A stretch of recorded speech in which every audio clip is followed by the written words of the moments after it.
Shri Gujarati YouTube ચેનલમાં અમે તમારું ખૂબ ખૂબ સ્વાગત કરીએ છીએ. નમસ્કાર.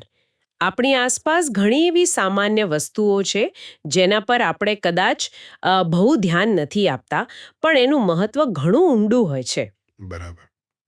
આજે આપણે એવી જ એક વસ્તુ એટલે કે કપૂર એના પર વાત કરીશું. અમારી પાસે જે સ્ત્રોતો છે તે કપૂરના ઘણા જુદા જુદા પાસાઓ બતાવે છે. હા, એ વાત સાચી છે. આ લખાણોમાં જુઓ તો ધાર્મિક વિધિઓથી માંડીને આયુર્વેદ અને અમુક વૈજ્ઞાનિક વાતો પણ છે. સ્વાસ્થ્ય માટે ફાયદા અને વાસ્તુશાસ્ત્રમાં પણ એનો ઉપયોગ બધું જ છે. ખરેખર ઘણું બધું છે. તો આજની આપણી આ ચર્ચાનો હેતુ એ સમજવાનો છે કે આ સ્ત્રોતો પ્રમાણે કપૂર જેવી એક સામાન્ય વસ્તુ આટલી બધી રીતે મહત્વની કેમ ગણાય છે. ચાલો આને ઊંડાણપૂર્વક સમજીએ. ચોક્કસ. અને આ સ્ત્રોતોની મજા એ છે કે એ કપૂરને ઘણા બધા એંગલથી જુએ છે. ધાર્મિક શ્રદ્ધા છે, પરંપરાગત દવાઓ છે, પછી પર્યાવરણની શુદ્ધિ અને ઘરની ઊર્જા, આ બધા પાસાઓ જાણે એકબીજા સાથે જોડાયેલા હોય ને એવું લાગે છે. હા, એ જ તો રસપ્રદ વાત છે.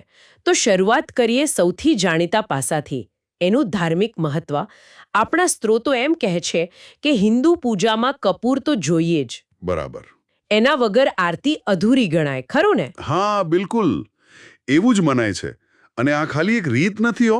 સ્ત્રોતોમાં તો એવું પણ લખ્યું છે કે કપૂર સળગાવો એટલે વાતાવરણમાંથી પેલી નકારાત્મક ઉર્જા એ દૂર થાય. અચ્છા. અને સકારાત્મકતા વધે. આ તો થઈ માન્યતાની વાત, પણ સાથે સાથે આયુર્વેદમાં પણ રોગચાળા વખતે એનો ઉપયોગની વાત છે.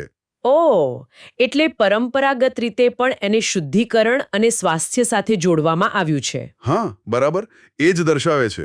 અહીંથી વાત મને લાગે છે વધુ રસપ્રદ બને છે જ્યારે આપણે થોડું વૈજ્ઞાનિક દૃષ્ટિકોણ જોઈએ. સ્ત્રોતો એવો દાવો કરે છે કે કપૂરની જે સુગંધ છે એ હાનિકારક બેક્ટેરિયા અને વાયરસનો નાશ કરી શકે છે. શું આ વાતને કોઈ વૈજ્ઞાનિક આધાર મળે છે?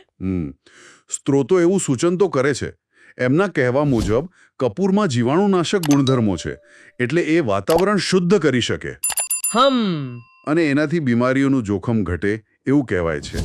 અને જો આ વાતાવરણ શુદ્ધિની વાત છે ને, એ પેલી ધાર્મિક વાત, નકારાત્મક ઉર્જા દૂર કરવી, એની સાથે ક્યાંક મળતી આવે છે. હા, એ બરાબર છે. જાણે જૂની પરંપરાઓ પાછળ કોઈ અનુભવ આધારિત વાત હોય. બિલકુલ એવું જ લાગે. સ્ત્રોતોમાં હવામાં ઓક્સિજનનું સ્તર વધારવાની વાત પણ છે. એ કઈ રીતે શક્ય બને? લખાણોમાં કઈ સ્પષ્ટતા છે આ બાબતે, કે પછી એ ખાલી શુદ્ધિકરણના પ્રતીક તરીકે જ છે? એટલે જો સ્ત્રોતો કોઈ ચોક્કસ સાયન્ટિફિક પ્રોસેસ નથી સમજાવતા. એ મોટે ભાગે એવું લાગે છે કે કપૂર બાળવાથી જે હવા શુદ્ધ થાય, તાજગી લાગે. હા, તાજગી તો લાગે છે. એના અનુભવ સાથે જોડાયેલી વાત છે. ખાસ કરીને જ્યાં પ્રદૂષણ વધારે હોય ત્યાં.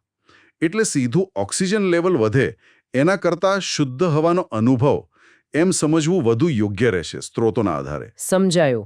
અને ઘરના વાતાવરણ અને વાસ્તુ માટેના ઉપયોગો એ પણ બહુ રસપ્રદ છે.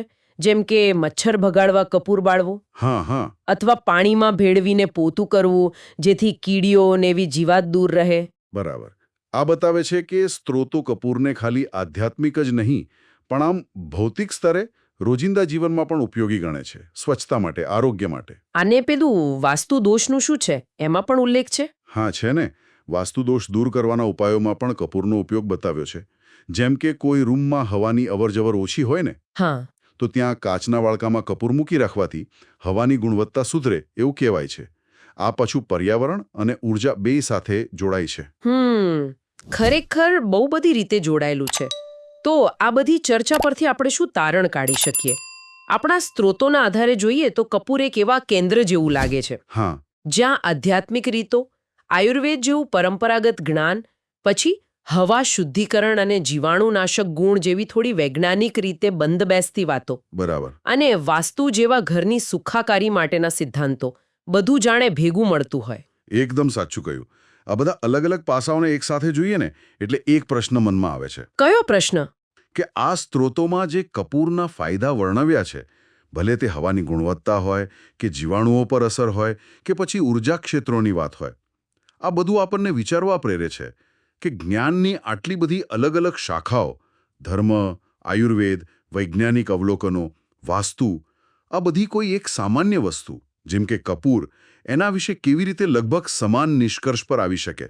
હા, અથવા એકબીજાને પૂરક દ્રષ્ટિકોણ કેવી રીતે આપી શકે, ખરું ને? બરાબર, એ જ. આ ખરેખર કે ને વધુ ઊંડાણપૂર્વક વિચારવા જેવો મુદ્દો છે. જો આ પોડકાસ્ટ તમને ગમ્યો હોય તો લાઇક, શેર અને સબસ્ક્રાઇબ કરજો. આપનો ખૂબ ખૂબ આભાર.